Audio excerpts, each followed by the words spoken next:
RC tanks are some of the most capable vehicles, and you know I had to bring these things to the beach to give them a proper test. Now, I actually brought two of them, an expensive one and a really cheap one. To be honest, I like the cheap one's remote way better. It's that green one that's laying there in the sand. Now, the more expensive of the two tanks does have metal tracks, and it is extremely slow.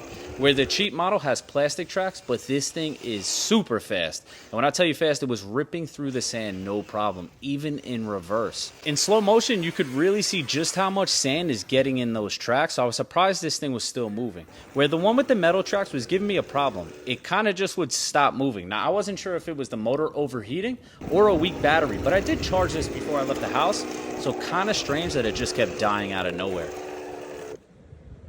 The winner in the sand for me is most definitely the cheap tank, which doesn't shoot BBs, but it does have a light and machine gun sound. So this thing is definitely cool. And as I said, slow motion, you really see how much sand this thing is moving.